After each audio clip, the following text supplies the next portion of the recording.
जय श्री राम दोस्तों, कैसे हैं आप लोग। देखिए, अभी बिहार में मदारी का खेल चालू है। आप लोगों ने पहले भी देखा होगा, आज से 15 दिन 20 दिन पहले से ही खेला चालू किया गया है। चुनाव बिहार में नजदीक आ गया है, इसलिए राहुल गांधी जेने तेने मदारी का खेला कर रहे हैं। डमरू बजा बजा के लोगों को नचा रहे हैं वही पर, और पब्लिक है जो नाचने को साफ उतावली हो गई है, बेचैन है। राहुल गांधी इस बार अफवाह का जो हथियार लेके आए हैं वो है वोट चोरी। पिछले लोकसभा चुनाव में आप लोगों ने देखा होगा, 10,000 रुपया पर मंथ लोगों को दे रहे थे। संविधान खत्म हो रहा था, देश खतरे में था, सारा का सारा उन्होंने तामझाम षड्यंत्र सामने रख दिया था। पूरा जोर शोर में होर हंगामा किए, तब उस सत्ता में नहीं आ पाए। अब उस समय से वो रिसर्चे में लगे हुए थे कि ससुरा क्या ऐसा करें कि पब्लिक हमें वोट दे।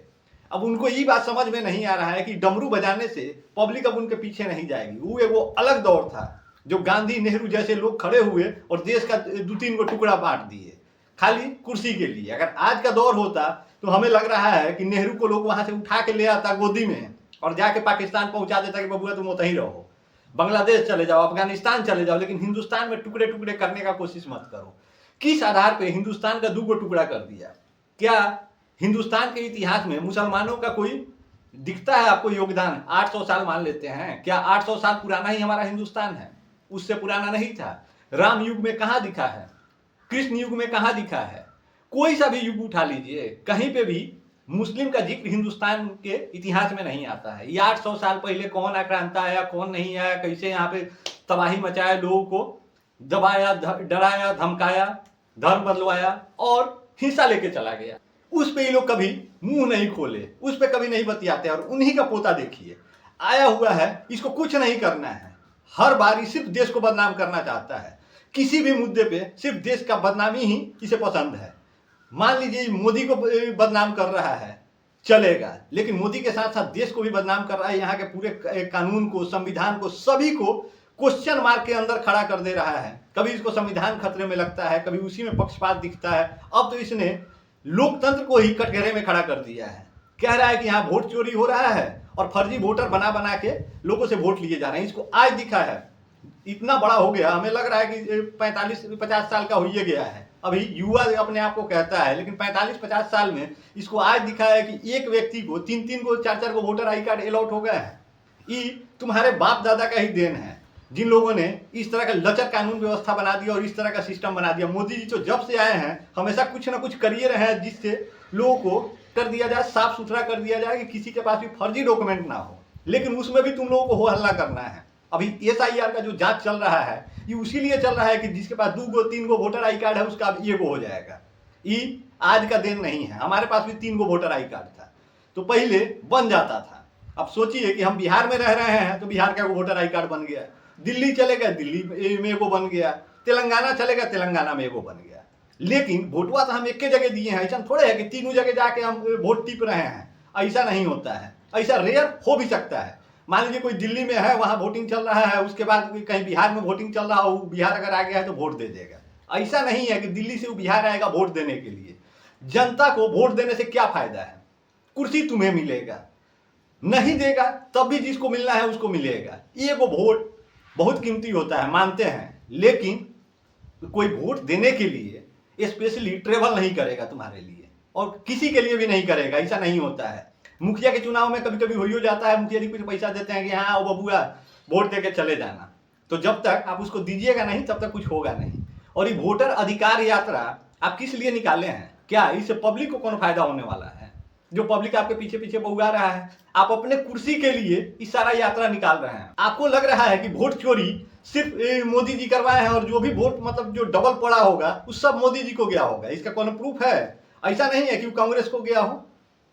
ऐसे झूठ मूठ का अलूल जलूल फैला के आप लोग अफवाह पर काम नहीं कीजिए। यही कारण है कि आप लोग सत्ता में नहीं आ पा रहे हैं।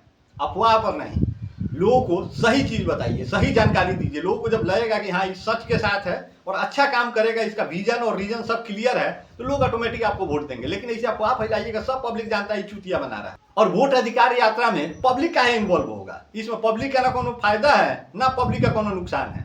जिसका वोटर लिस्ट से नाम कटा है वो सामने आए तो समझ में आता है। आपके रैली में ही कोई मीडिया वाले ने पूरा का पूरा रिपोर्ट बना दिया कि 80 को आदमी को साथ लेके आया हुआ है, उसमें से 80 में से किसी का नाम नहीं कटा है।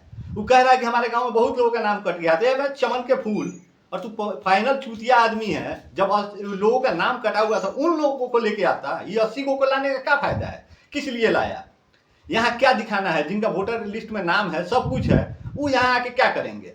तो वैसे को लाओ ना। और राहुल गांधी से कहना चाहते हैं, जब वोटर अधिकार यात्रा निकालिए रहे हो, रैली कर रहे हो, तो सिर्फ ऐसे उन्हीं लोगों को बुलाओ जिनका वोटर लिस्ट में नाम कटा है, और दिखाओ सरकार को, चुनाव आयोग को दिखाओ कि हाँ देखिए इतने लोगों का वोटर लिस्ट में नाम कटा है। नाम कटा हुआ एको आदमी तुमको भेटा नहीं रहा है और फालतू अफवाह फैला रहे हो। ये तुम्हारा आखिरी षड्यंत्र है और आखिरी प्रयास है, ये हम समझ रहे हैं। अगर इस बार तुम सत्ता में नहीं आए ना, तो आगे से तुम अफवाह फैलाने लायक नहीं रहोगे और आओगे नहीं।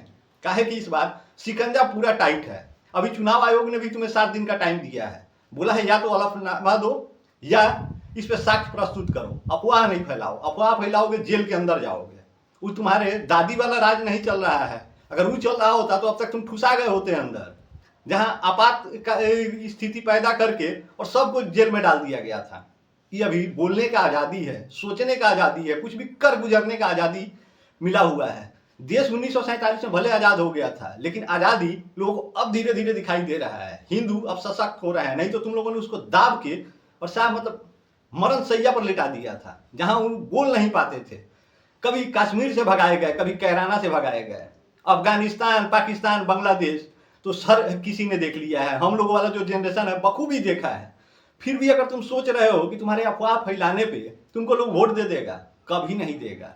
इस सारथी, महारथी और जो अपन इस पूरा षड्यंत्र रच के घूम रहे हो, इससे कोई फायदा होने वाला नहीं है। कल तो इनका काफिला किसी दुबे जी ने रोक दिया था और पूछा इनसे सवाल कि हाँ वोटर अधिकार यात्रा में आप बताइए किसका किसका वोटर लिस्ट से नाम कटा हुआ है। और जो अगर फर्जी वोट अगर आके अगर कोई दे के गया है तो क्या गारंटी हो बीजेपी को दे के गया है? ऐसा भी तो हो सकता है वो सब फर्जी तुम्हारे लोग रहे हो और सब कांग्रेस को आके वोट दे के गए हो। सोचिए, हर बूथ पे बैठाया जाता है, वो क्या बोलते हैं जो आपके हर पार्टी के अलग अलग लोग बैठाते हैं अपन अपन पार्टी का, वो इसीलिए बैठाते हैं कि चेक करेगा कोई फर्जी आदमी वोट दे के ना चला जाए। तो तुम का चाट रहे थे, तुम कहे नहीं बैठाए अपन लोग, हर बूथ पे बैठाओ। तो उसके लिए तुम्हारे पास टाइम नहीं है, सिर्फ अफवाह फैलाना है। और ये सब अफवाह फैला के सिर्फ देश को बदनाम करता है और किसी को बदनाम नहीं करता है। सोचिए, भारत अभी विश्व गुरु बनने के कगार पे है और इन जैसा चमन चूतिया जाके अफवाह फैला रहा है कि भारत में हाई भ्रष्टाचार है, हाउ भ्रष्टाचार है, यहाँ पे मतलब कुछ हो ही नहीं रहा है। जबकि भारत के लोकतंत्र का सराहना पूरा विश्व करता है कि भारत का लोकतंत्र सबसे मजबूत लोकतंत्र है, यहाँ सब चीज पारदर्शी है। लेकिन तुम्हें क्या फर्क पड़ता है? विदेशी कोख से पैदा हुआ इंसान कभी भी भारत का तारीफ और भारत का नाम ऊंचा होता हुआ नहीं देख सकता है। उसे हर वक्त याद सताता रहेगा कि कैसे हम इसको बर्बाद कर दें, बदनाम कर दें, ताकि जब हम अपने ननिहाल जाएं तो वहाँ के लोगों को बता सके कि हाँ देखिए हम क्या करके आए हैं।